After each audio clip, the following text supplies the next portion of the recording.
This episode of the Popture podcast was brought to you by our Patreon. If you want to tell us which films we should watch, get up to 2 extra exclusive podcasts a month, give us something to talk about in the post-credit scenes at the end of each episode, or even contribute to the discussion in the episode itself, then please consider joining the cult and donating at www.patreon.com/cultpopture.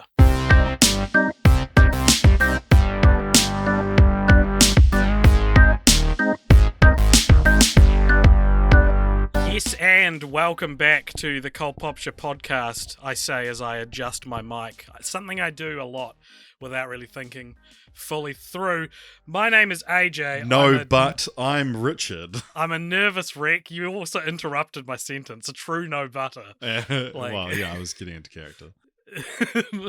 I'm a nervous wreck because I'm about to fly to England in a couple of days, something I've never done before. And because of that... Never have I ever. Because of that, I thought we decided let's do something easy because we got to bank up a couple of episodes. Let's do something that won't increase your anxiety. Yeah, such as returning, and if you're a new listener, just don't listen. It's not going to make any sense. Yeah. We are returning to our the mini-series that I hate that we do on the show, which is, of course... Richard and AJ teach themselves improv, which started as a quick and easy way to get an episode out one week, providing that the offers we were given to make little improv scenes around were to do with pop culture. By the second round, that had fallen away and it was just anything. And that was over a year ago where I swore never to do it again. And now we're back for the finale. Is it really? Maybe. I don't know. We'll see. I mean, maybe it's like a Family Guy or a Futurama thing where enough fan demand might bring it back. But I think, for now, this is possibly the end of it. Although I think Improv 2 is some of our best work. That is, and you're not the only person to say that. And that both surprises and upsets me because I do not like doing this. Because this is what we've talked about in the past, that like doing a podcast that's kind of funny is not the same as being an improviser. Yeah, or a comedy podcast. Yeah. Yeah. So, how this works, everybody, is we have a Discord, which you should all join if you haven't already. There'll be a link in the show notes. And in that Discord, we have made a group that Richard and I cannot read until now, called Offers, where people are going to post little scenarios and we will pick them at random, having never read them before, and act out those scenarios for 45 minutes to an hour. Yeah, different scenarios, not each one for 45 minutes to an hour. No, yeah, true. Is there anything else that needs to be said? We should do that. We should do a Barbie podcast length improv episode. Oh, God. I don't want to do that. Maybe I could do it while I'm on the plane. All right. So, I'm starting at the top. AJ's starting at the bottom. And we'll just... So I'm looking at the most recents. You're looking at the oldest. Earliest, most oldest. Mm-hmm. Yeah. All right. Well, this first one looks like it's a full situation. No improv needed. Okay. This is from someone who's continually changing their username. I guess we all are, but they get more complicated every time. This is from I take my coffee bliss like my dogs. They say, Richard invites an Australian friend over for Barbie. Is that a barbecue or... Anyway, Australian friend over for Barbie. When they arrive, a brutal argument ensues when the guest realizes that they are watching princess movies and are not, in fact, having a cookout. Right, so the ambiguity is part of it. Yeah, okay. Do you want to play Richard or the Australian friend? What would you rather play? I'll go the Australian friend. Right. I'll give you the easy role here. I'll do my best Nick Cage and play myself. Something only Nick Cage could do. Hey, Australian friend. Yeah, g'day. Hey, would you like to come? Thanks for coming around to my house. Oh, no worries, mate. No worries. We could have a Barbie, as I know you say over the ditch. You fucking love a good Barbie, eh? Love a good Barbie. Love a shrimp. A Barbie can't go wrong. What's your favorite Barbie? Oh, probably Coles. I don't mind a grill if that's all you've got, but Coles give it a mean kind of charcoal flavour. Coleslaw, do you mean? That would mean that you are making the mistake that my character's supposed to make. It's coleslaw. Yeah, coleslaw's great too. Why do you bring that up? I'm sorry, I'm not sure how we got off track there. But come in, find a seat. We're just firing up the old movie system, the sound bar. Oh, what are we watching? The Barbie. We're watching Have you got a camera pointed at your Barbie, have you? Not me, but there was a camera pointed at Barbie, and they edited the footage together and made a movie. What are you talking about, mate? What? I'm not here to fuck spiders. I'm here to eat grilled meat. Well, I sent you an invitation that said, come round for a Barbie. I don't understand how that could have been. What is this about grilled meats? Why are we watching like a fucking princess cartoon? Why is that? This is the Barbie. No, mate, I want to eat fucking overcooked steak and cold sausages, okay? What is this? This is not what I signed up for. I think I have a solution which combines the two and has the meat in the middle, which we might be an amicable place for us to... A sandwich? It's fairy bread. Fairy bread! An Australasian delicacy. All right. Is that the end of the Isn't this fun, everyone? All right. You go next. Here's one from Vinny from the Mayo Clinic, who says, being in the writer's room before the Fast X script is due and ready to finalise when Vin Diesel comes in and mumbles all these last minute changes. Okay, I'll be Vin Diesel. All right. I'm furiously working away. Hey, what's up? This is gonna be the best Fast and Furious movie ever. Hey, Vin, you're right. Yes, we've getting the finishing touches on it now. We're hoping to have the pink pages out tomorrow morning. Can we make him blue? I'm not comfortable with the color pink. Okay. Yep, we can send our PA down to the Office Max. Thank you so much. What can I do for Vin? We're in a bit I just had some ideas that I wanted to make sure made it into the script. Okay, we've kind of prided ourselves on this sort of final draft being quite airtight in terms of plot mechanics, but I mean I'm happy to hear the ideas. We'll see what we can do. So this character, the villain, Jason Momoa's character. Yes, very, very excited. So glad you got Jason on board. I think you've given them too much complexity. You've given them too much backstory. What? He should just be a lump of flesh. Right. Okay. I think his backstory takes away from Dominic Toretto's backstory. Well, you guys, your backstories do intertwine. I counted the words describing his backstory, and they're longer than the words describing my backstory. Right. Would you like us to use simpler adjectives for Jason Momoa's backstory? That could work.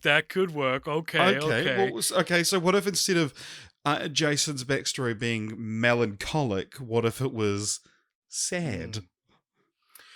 Yeah, I like that a lot better. I don't really understand what Melons had to do with his father dying in a car accident. Yeah, sure. And we said that we in the scene where you guys used to know each other, It's described as quite a bittersweet farewell. I thought that said bittersweet. Well, what if instead it was a sad farewell? Yeah, that's good. I like that. I like a sad farewell. Okay. Was there any others that you took issue with? Yeah, what does this word mean here? It it says gotta think of a word now. It says exonerate. yeah, that's great. Exonerate. What does that mean? It means it's to relieve someone of a responsibility, obligation, or hardship. What Do if we want him to be relieved of a responsibility or hardship? Well, what if we just said good? Yeah, okay, that's good. Actually, make it say sad. Okay. So after the sad farewell, he ends up in prison, but he's eventually sad. He's sad in prison. He's sad in prison. This is collaboration. This is why we call it the Fast Family. Is not just what's in front of the camera. It's what's behind the camera as well. And this is the collaboration that we wanted. I think we've done it. It's gonna be the best Fast and Furious movie ever. All right. Well, I'll just call Justin Lin and see what he thinks of the changes. He'll love it. He'll love the changes. Though I just spoke to him. We filmed a video and put it on Twitter. He'll love the changes. I just know it. All right. And scene. That was fun. I feel like my voice. What did you think? What did you think of my accent? I thought it was very Stallone. Okay, but that is also kind of what he sounds like. Anyway. All right, this one comes to us from Luke 3:11, who says, a man stumbles upon a supercomputer who feels like it knows everything, but anytime the man asks a question, the computer realizes it doesn't know specifically that. Okay. To which the almighty watcher replied, isn't that just the podcast? Very funny. Very funny. All right, well, should I play the computer then? Okay. Oh my god, I've found this incredible computer that knows everything. Hello. Finally, I've been trying to stumble across this for years. Computer, I'll test it out. Computer, what is the color of the sky? The sky is...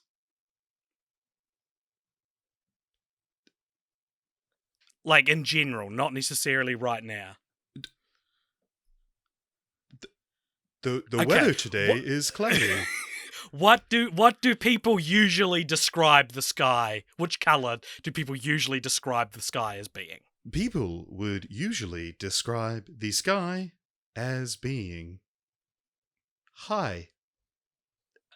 But what color? What color would they usually describe it as being?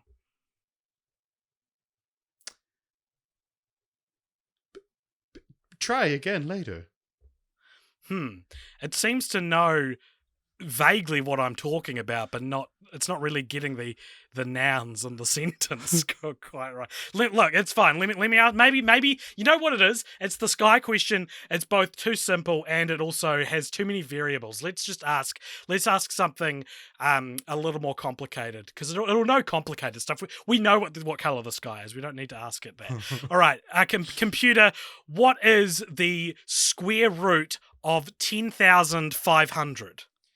The square root of 10,500 is... Yes. Complicated. Okay, well, what we've discovered here is the computer has actually outsmarted us in a way. Like, this proves its intelligence. It doesn't, because what's happened is it's taken the question I asked and remixed it, which isn't something any other computer can do. So this is actually very creative of the computer, which is, that's indicative of humanity. I think this would pass the Turing test. Computer, would you pass the Turing test? Father.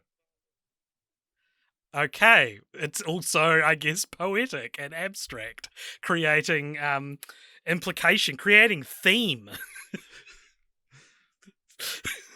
um, computer, will I die today? Yes. All right, well, this thing doesn't fucking know what it's talking about, does it? Like, it's clearly a broken computer. Alrighty. Tom Hooper talking to a Hollywood executive trying to get funding for a new Broadway adaptation. Okay. I'm Tom Hooper, and I'm here to pitch you a new Broadway play. All right, Tom, what do you got for us? Okay, so I wowed the world with Les Mis. Would you agree? Nominated for an Oscar? It doesn't get much higher praise than that, other than winning one, of course. But yeah.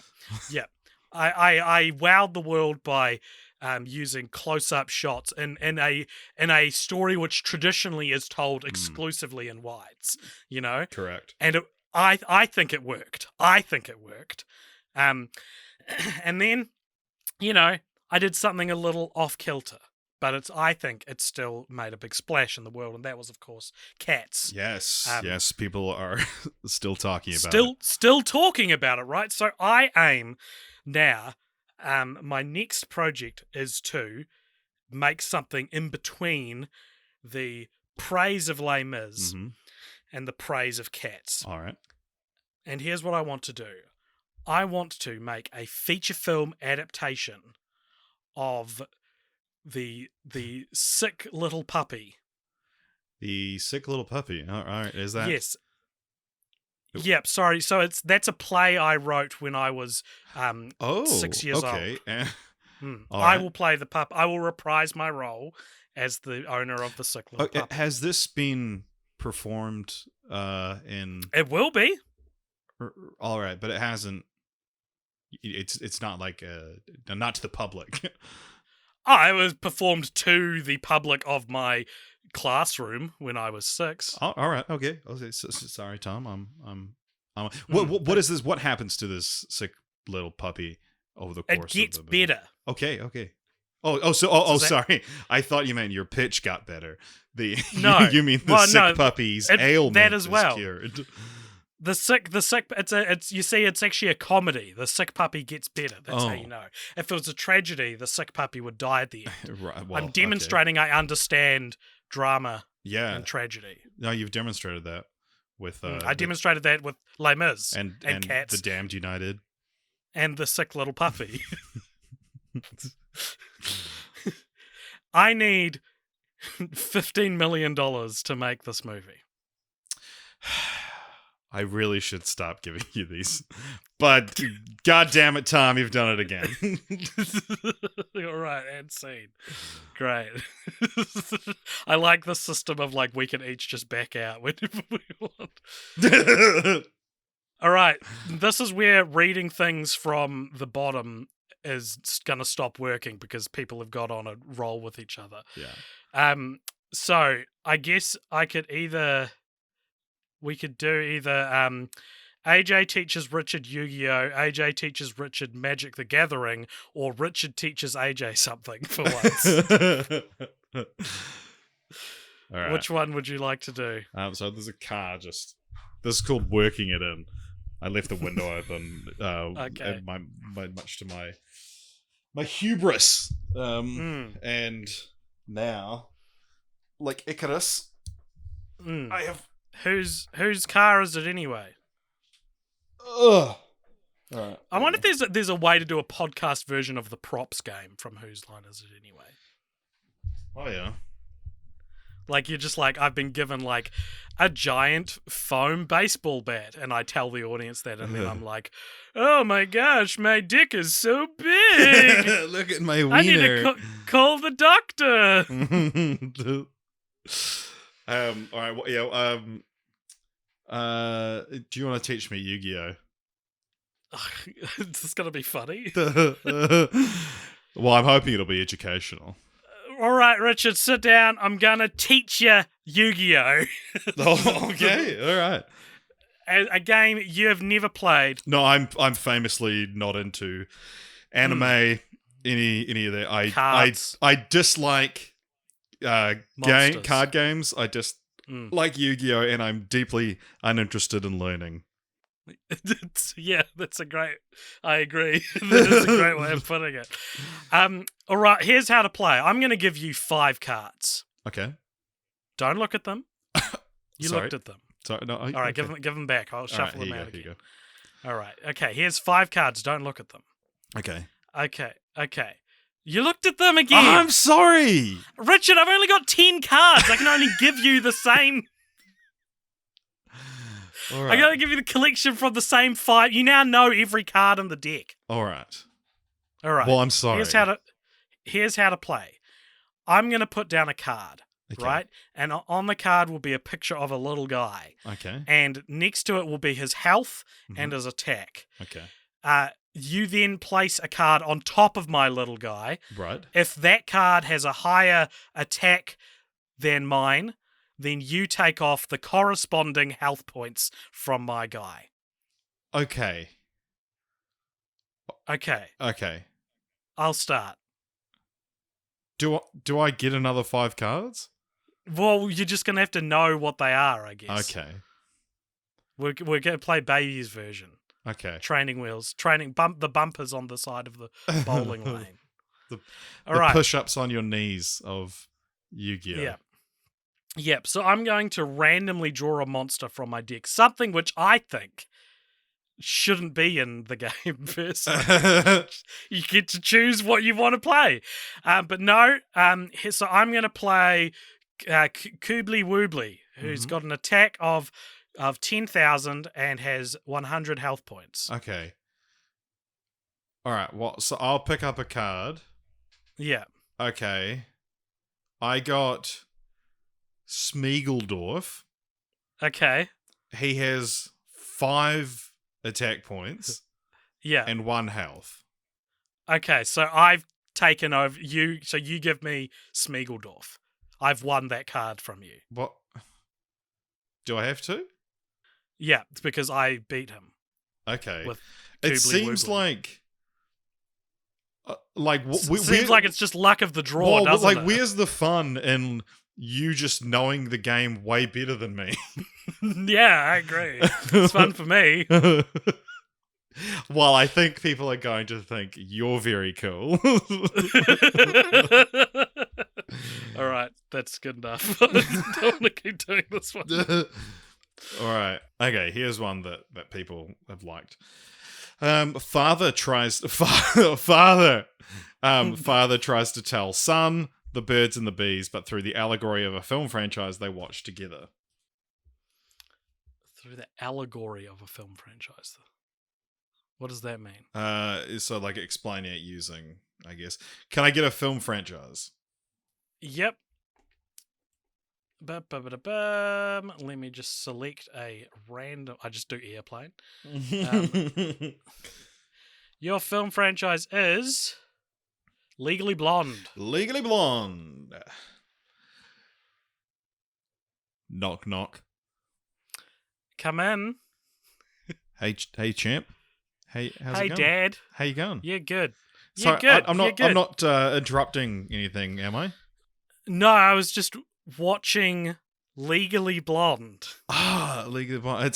So I just thought I'd check because I remember when I was your age, and a shut door into my bedroom meant something. It meant that the door. You couldn't open the door. The door was locked. No, You were stuck? no. See, My God, you could have suffocated. No, I mean you're getting to that age now, and I think probably Where I might suffocate. Probably feeling some funny ways about watching Al Suffocating? Woods and Legally Blonde. Oh, yeah, I guess so. I mean, I think that this is definitely Reese Witherspoon's kind of like most well-known and powerful performance. This is her School of Rock. This is what School of Rock is to Jack Black. And the scene at the start where she does her Harvard video and she's in a bikini. How does that make you feel? I just wonder if the people at Harvard would actually accept what, at the time anyway, would have been considered an unprofessional Because application. I'm worried that you're deflecting a little bit. I'd like to have a chat, because it's okay, like, if to watch something like that and to feel excited. You're getting around that age where your body's changing. You might start to notice girls a little bit more. And I think Legally Blonde is a perfectly healthy way to explore that. Explore girls? Yeah. You know the scene in Legally Blonde where the tutor goes behind the closed door with Selma Blair's character? Yes. What do you think? What do you understand that they're doing in there? Dad, I'm not a child. I know what they're doing in there. Well, I think that, you're going to be starting to have these sort of situations, hopefully not under the same circumstances as in the movie. No. But it's natural to have questions, and I'm here to answer any. I got a question. What exactly is going to happen to me when I see these? What do you think is happening to me when I'm seeing these? I think your testicles are swelling up, getting nice and wet. Okay. And I think that you're producing milk. Oh my god.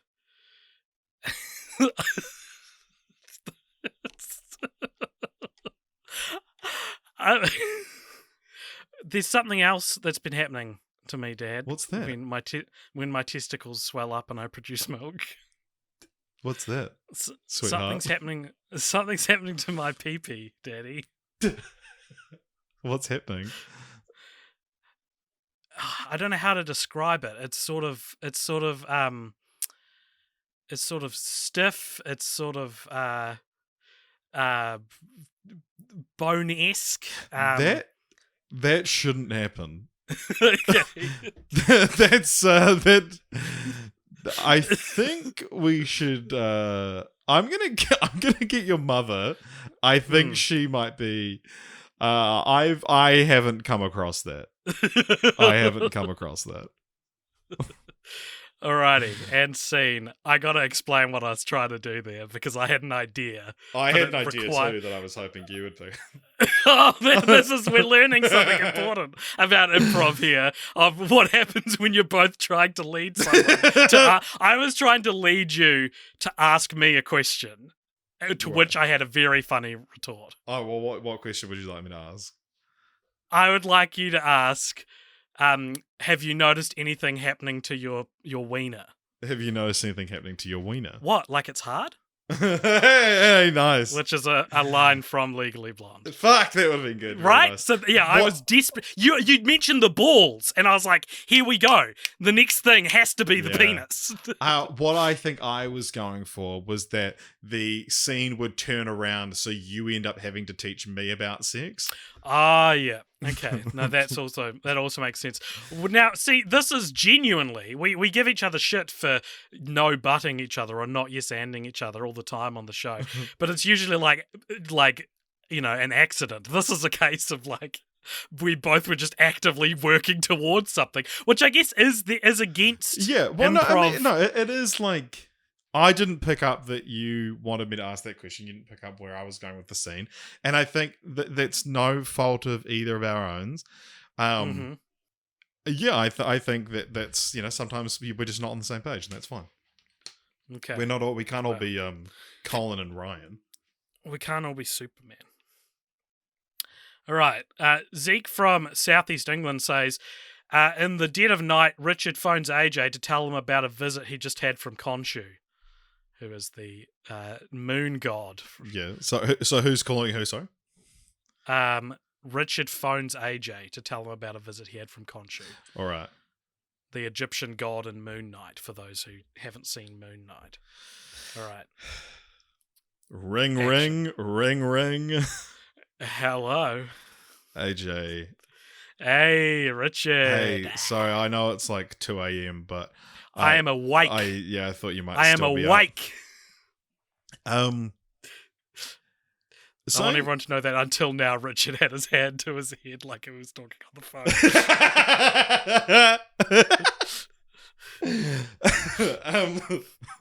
Something, something very strange just happened to me. Have you started producing milk from your swollen balls? Yes. Oh no! I didn't know who else buddy. to talk to. Oh, buddy, that's okay. It happens to all of us. I know it happened to you. I remember you telling me about it, and I wasn't. Yeah, when you've got to. Your dad talked to you about it. You've got to find the little teats on your balls and milk them. Ah, thank you. Thanks. Now I'm gonna go milk my balls, AJ. Oh, and another thing. Yeah? I just got a visit from the Egyptian god Khonshu. Like from Moon Knight. Jesus Christ. Yeah. Did he look like how he looked in Moon Knight, or was this like the actual god? He looked The pretty actual god. similar, I guess. Yeah. It was kind of like it was dark. He was in shadow most of the time. But he definitely spoke with F. Murray Abraham's voice. Are you sure it wasn't just F. Murray Abraham? If it was dark and you couldn't see him, really.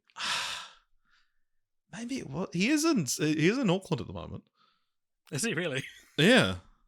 I think it's highly more likely that F. Murray Abraham broke into your house than it is that Khonshu from the TV show Moon Knight broke into your house. What's F. Murray Abraham doing in Auckland? He's filming some period piece. I don't know. He's actually he's actually still here. Like, should I just ask him if it's F. Murray Abraham or Khonshu? Yeah. Excuse me, are you the actor F. Murray Abraham who played Wolfgang Amadeus Mozart, or are you Khonshu, the Egyptian god of the night? I am Khonshu, the Egyptian god of the night. All right, Richard. He is a character. He is a he subscribes to the Jared Leto school. Right. Of acting. Right. What's it called? Method acting. He's a method actor, so of course he's going to tell you that he's Khonshu. Right. Okay. And scene. Oh, okay. I was going to say, you've got to ask him a question only if Murray Abraham would know the What's answer. Wes Anderson like?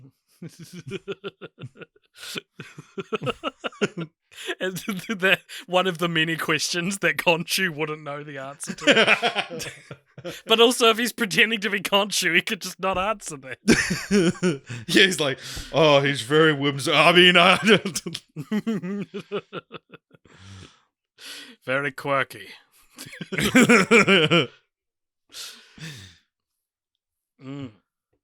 All right. You're Try next? to explain the subtext of "Don't Look Up," but one of you is Pingu and the other one is Casey Affleck doing his best mumblecore.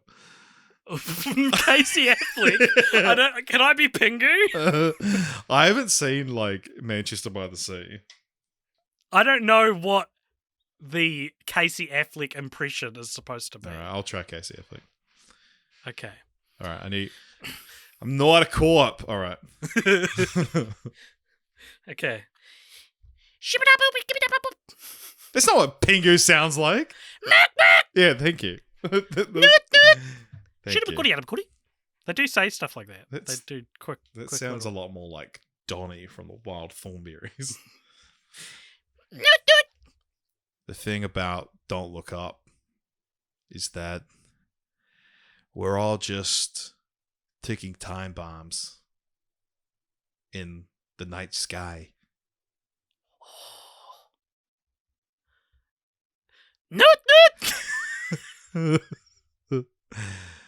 And ever since my wife died, I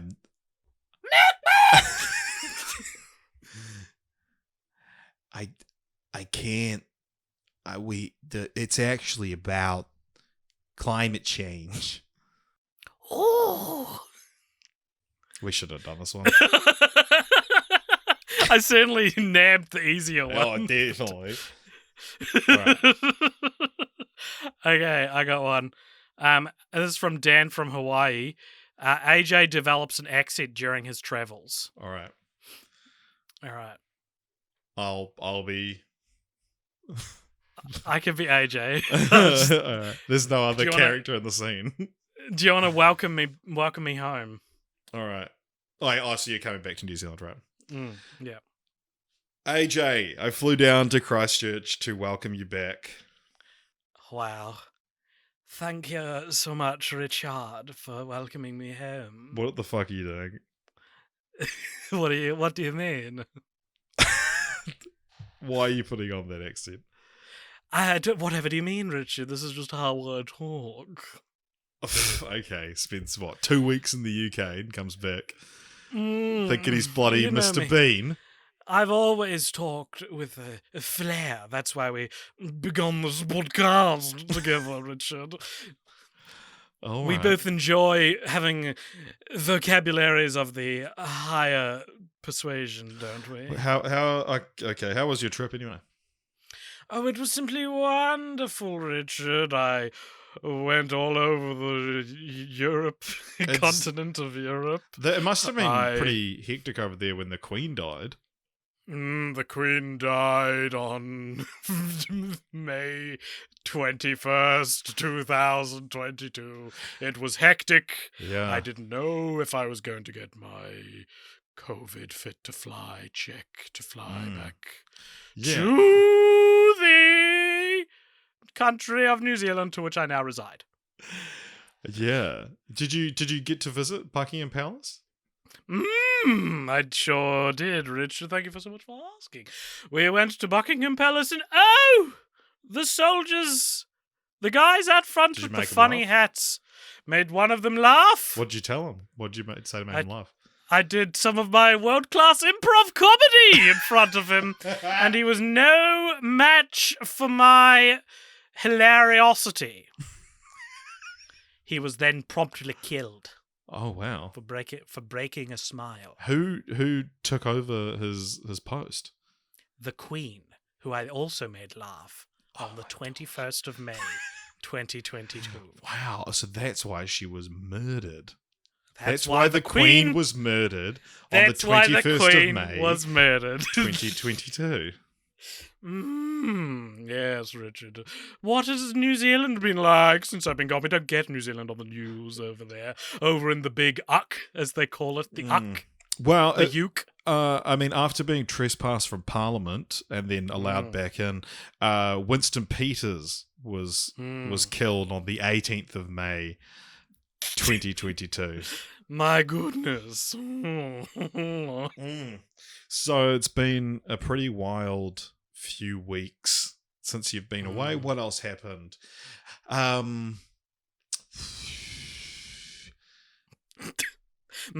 bet other stuff sure did happen. It did.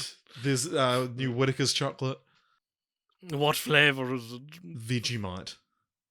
Oh, how ghastly. How positively ghastly, Richard. Did you say this? I thought that was an April Fool's joke they did every April Fool's Day. They carried it on and released it on the 13th of May, 2022. Interesting. Very interesting. All right. Now, anyway, I'm glad you're back because we're just about to record the franchise which we rolled at the end of the airplane episode. Which one was that again? Chucky. Oh, of course. A little bit of child's play. This one will be easy. It's child's play. Never hurt anybody. All right, very good. We've recorded this on the 8th of May 2022 before recording the airplane episode. For if anyone doesn't know why that's funny, because we ended up rolling Chucky and they're like, oh no, wait, though, this episode still comes out before airplane, doesn't it? Yeah. All right. I think. Yeah. The moment when Mario has to tell Luigi his name won't be attached to the Mario and Sonic franchise and that it was given to Sonic instead. All right. Mario! I'm so excited for my name to be attached to the franchise. Oh, Luigi! So nice to see you. I'm so glad that we could catch up. I'm so scared all the time. That's my only characterization. Oh, Luigi, you, well, come to think of it, you just have the haunted mansion. And, yes. I'm scared. I'm scared. I'm scared of the ghosts. Well, do you know who's not scared? You, Mario, my big brother, you're so smart and brave. Yeah, and you do remember Sonic? I remember Sonic. He come to our house. He eat the spaghetti. We break crates together. We eat mushrooms together. We have a good time. Linguini.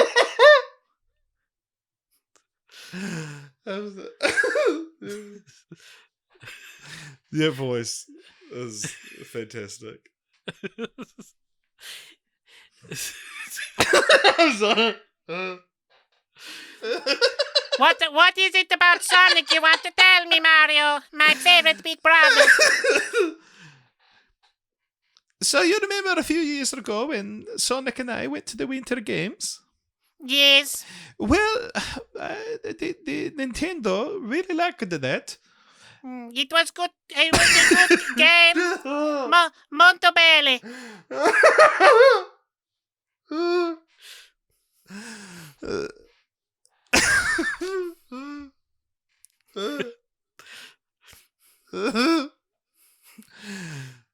Well, this has come from over my head, but Nintendo think that it would be better if moving forward it wasn't Sonic and Luigi, it was Sonic and Mario. I mean, you know what I mean. Mario and Luigi. I don't know. So wait, it's going to be Mario, Luigi, and Sonic go to the 2028 Olympic Games in... where are they? In Italy, in Venice, in Rome. Los Angeles? I think they're in Los Okay. Angeles. Okay. Yeah, in Los Angeles. Yes, Los Angeles. So it's going to be yes, me, Mario, and yes, Luigi. Sonic, but Luigi. no Luigi. I have a contract with the company. Well, This is the stipulation in the contract. well, like I said, this my hands. Is it because I am scared? My hands they are tied, Luigi. My hands. Is it because I am scared, Mario? Why you do this? Why you not protest? You're breaking your mother's heart over here. Nintendo can say no to me, Mario, but they cannot say no to you, Mario. Tell them that you don't want to do it if you don't have a Luigi in the title, huh? No, I tried. They said no. They said no. Who's one who's really scared now, Mario? It's you. You are scared to stand up for Luigi, your no, little stop brother, it. You're Luigi. hurting me.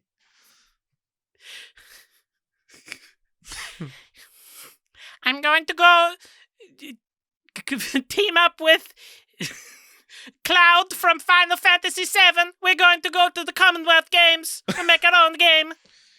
Okay. Good luck.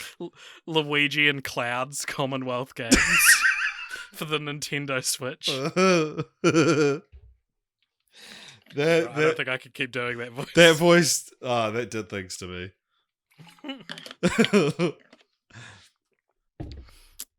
All right. Okay, I'm gonna look for some that I feel like we're pulling from the same people, so I'm gonna. All right. Okay, Mike Noise has said AJ and Richard are a different Spider-Man from elsewhere in the multiverse. The portal opens. Cowabunga, dudes! I'm Surfer Spider-Man! Okay, and another portal opens. Hello, I'm Italian Spider-Man! Okay, I can't keep. I'm hearing my voice. That's the end of the scene. That's the end of the scene. I'm cutting it. Like, obviously that's what was coming. All right, you go. Next It's one. me, like Nikolaj from the moon, from Mars. Russian Spider-Man. Okie dokie. AJ comes clean on what the J really stands for after Richard stumbles upon the final piece of the figurative puzzle. What? Who's this from? This is from Luke 3:11. Okay, say it again. AJ comes clean on what the J really stands for after Richard stumbles upon the final piece of the figurative puzzle. Okay. All right, AJ, we're here at the Temple of Doom. Oh, We're God. about to get You the... didn't tell me that was what it was called. You just said it was the temple. I probably wouldn't have come if you told me it was the temple. Too. But the thing is, we just need to get across these tiles. We need Jehovah. And Why are you looking at me like that? wait a minute. You never told me what the J stands for. Wow. You never asked. I always thought it was Jones, since that's your last name. But I guess I've Well, never my- had it explicitly confirmed. But I'm AJ Jones. The middle name is also is where the J actually comes from. But your middle name doesn't start with a J. It's David. It's not, but okay, here's the truth, Richard. It turns out that the A stands for the A in my name. The AJ doesn't stand for Alexander Jones. The A stands for act, and then there's an of, so act of, but the of isn't counted because it's an indefinite or definite article, so we don't count them in acronyms. Sure. And the J stands for Jehovah. Wow. My real name is Act of Jehovah Jones. Jones. Yeah. Wow. Can you let me into the Temple of Doom then? I didn't know we were coming to the Temple of Doom. Did you not bring the keys? I didn't know we were coming here. You could have said we're going to the Temple of Doom. I would have been like, funny story. I'm actually the gatekeeper of the Temple of Doom. Ah. I'm actually Act of Jehovah, which is what is needed to get into the Temple of Doom. Okay. Whereabouts are the keys? Are they at your flat? Yeah. Okay. I'm going to have to go with you. Yeah, I guess. Yeah, I can give us a ride back. Okay. It's fuck. It's. I feel like you're mad at me. Well, no, I'm mad at myself. I should have said something. 10,000 years I've not needed to move these keys from where they lie. Yeah, I know. It's Yeah, just yeah. No expectation that I'd end up at the Temple of Doom. Like if it was me, I probably would just keep them on my person at all times. These things are heavy, dude. These are heavy keys. Well, I mean, it's. I guess it's a big lock, so it's probably a big key. Right. All right. Well, sweet. Yeah. Okay. Come, hop in the car. Let's go. Okay, wait. No, sorry. I am the key. Sorry. Those are different keys. I myself am the key. Okay. Well. Okay. I You just could have need said to that. be- You could have said that before we pulled out, because now we're going to find a park, and we Yeah, know sorry. parking at the Temple of Doom is. It's school holidays A as well. nightmare. Yeah, there's kids everywhere. You just need to activate me to get me to unlock the door. Okay. Well, how do I do that? I'm not sure. I don't think it's very PG-13. Okay. Should I try milking your testicles? You should try milking my testicles, is what I'm saying. Callbacks. All right. And scene. Shall we do one more for this episode? For Improv 3. I feel like we haven't done like a really good one yet. Oh, what happened to my Luigi voice that's fucked up my throat for too long? Okay, all right. Let me look for.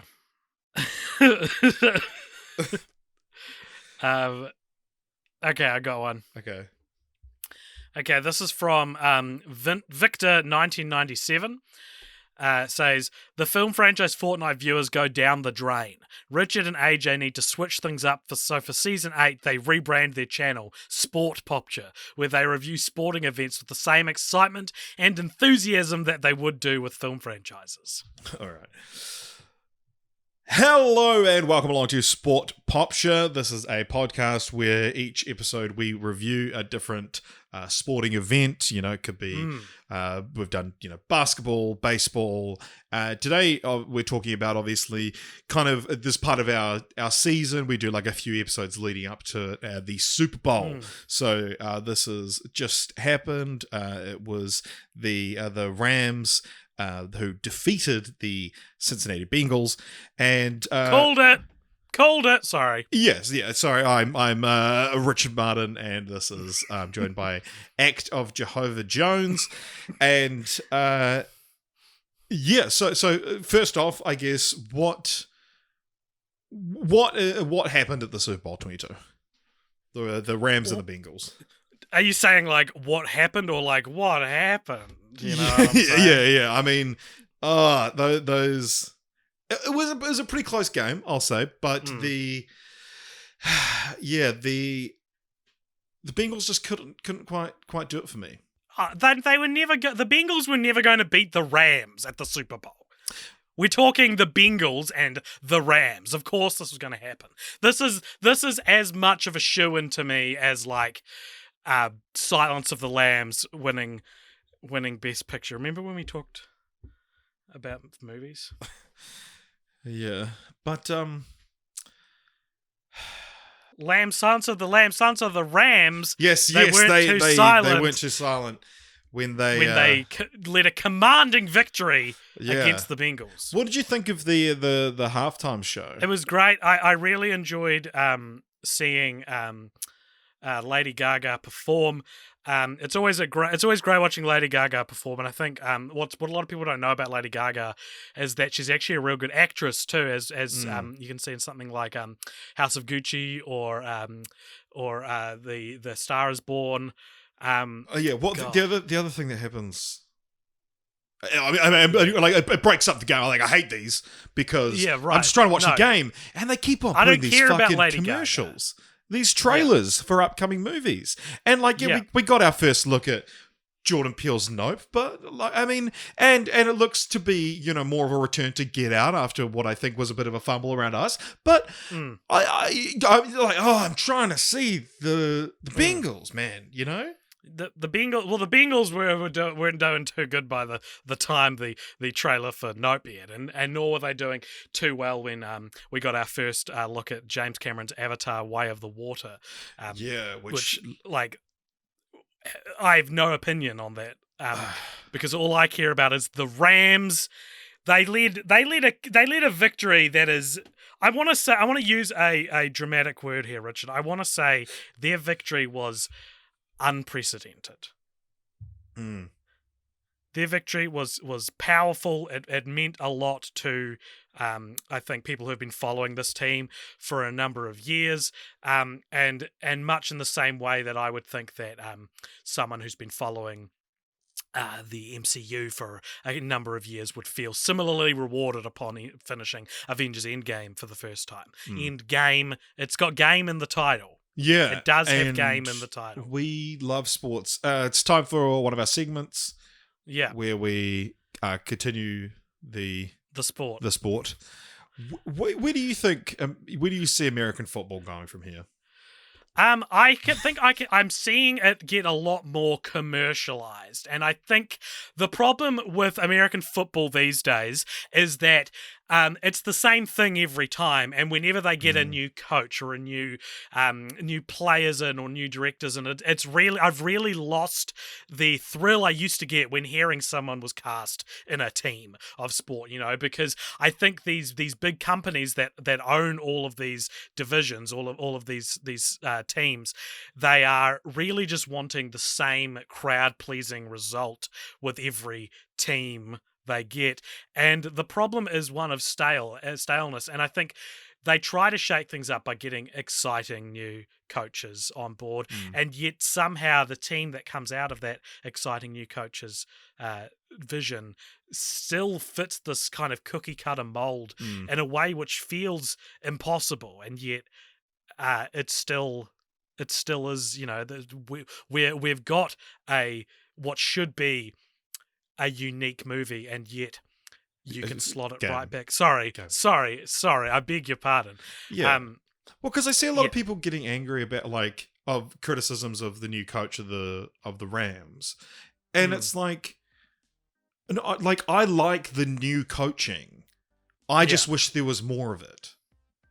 At the end of the day, we're still playing the same American football, and it's like, all these people are going like, no, the new coach is bringing so much. Like, what are you looking at? It's like I like the same stuff you do, probably more. I just am now getting tired of the stuff that you're the one that normally complains about. Yeah, and it's really annoying when it's like, when like a team maybe has like a gay player on it or a female player on it, something which I have no problem with. But then the team itself is still a letdown, and it feels like you can't complain about these things without being told that you just hate it because it's woke. I like that. I think all that's great. Yeah, well, I mean, like, as long as they're getting the best player. I mean, sometimes the best player involves looking for new, fresh perspectives, though. Yeah, right, and I get Richard, that. I can't do this anymore. I want to talk about Marvel so bad, dude. Oh my god, I'm so glad you said something. Or everything I've just said, that was an analogy for Marvel. I meant Marvel. Oh, I didn't mean Marvel. When I was just talking about American football when I said what I said. Oh. AJ, let's rebrand. Let's debrand. Let's debrand. I don't care what the fans say. I hate sport. American football, they stop so much. The game is like 80 minutes, but it takes 3 hours because they just stop every couple of minutes. It makes no fucking sense, AJ. They get so mad that we call soccer football, but you play soccer with your feet. You don't even play American football with your feet. Unless you count running, surely, but every sport is that. And you got your big fucking, it's too dangerous. It's so dangerous. It's so dangerous. For our hearts and minds. And scene. Do you want to know something funny? When I did my Freudian slip there, where I was like, called them movies, unintentional. I was still working out the joke I was trying to make, and just genuinely said movies. Nice. Alrighty, shall we call it there? Is that Improv 3? That's Improv 3. All right. Thank you for listening, everybody. Let us know how great it was. And if you liked this episode, then please consider joining all the places that you can on our Cult Popture if you're listening social to this media. You're probably already there. You're probably on the Discord. You're probably following us on Instagram and Twitter at Cult Popture. And you're probably, I should hope you're also over at patreon.com/cultpopture. And speaking of, stay tuned for the post-credit scene that will come at you after this music ends. I apologize for the rushed episode. We're trying to lighten my workload. Fly away. All right, welcome along to the post-credit scene. This is a segment at the end of each episode where if you donate $5 or more, you get to give us something to talk about in this, the post-credit scene. Richard, who is it from and what is it? All right, this comes to us from Cam H, who says, if you could direct any movie that's already been made, what would it be? Who would be your crew on a movie? I think this is 2 questions. I'm going to take that one away. Yeah, answer the first part. What movie would I direct if it wasn't already directed? Yeah. Okay. I think about this quite a bit. I would love to do like Back to the Future. That would be the one that it's like, or yeah, I don't know, like. In what sense? In the sense that you'd make it your own, or you just want to be responsible for the creative decisions you liked Robert Zemeckis making? Yeah. Well, or it's like, the like, if you could travel back in time and make a movie before it was made. Can I adapt the question somewhat for my answer? Sure. One story that I've always been so jealous that someone came up with, and what is still a relatively like under the radar thing for a lot of people, is the PlayStation 1 game Medieval. Oh yeah. Which, is not my favorite game by any means, but the plot of that game is that you're an undead soldier that is resurrected when the sorcerer comes back, and the reason you're resurrected is because there's this legend of you, Sir Daniel Fortescue, that you charged the battle toward this sorcerer in the first place like 100 years ago. But what actually happened was you were the first to get killed. You took an arrow to the eye and died, so you were the first to fall. But because people liked you, your legend was, embellished over the years, and so you come back to life, and all the other heroes in Valhalla think you're a joke because you didn't actually earn your way there. And so when you're resurrected, the emotional plot, the emotional stakes of the game is that you've got to prove that you are the legend that your legacy says you are. And I've always thought that's such a good driving engine for a story. You should make that into a movie. I'll make the medieval movie. Yeah, that's a movie that hasn't been made. Yeah, okay.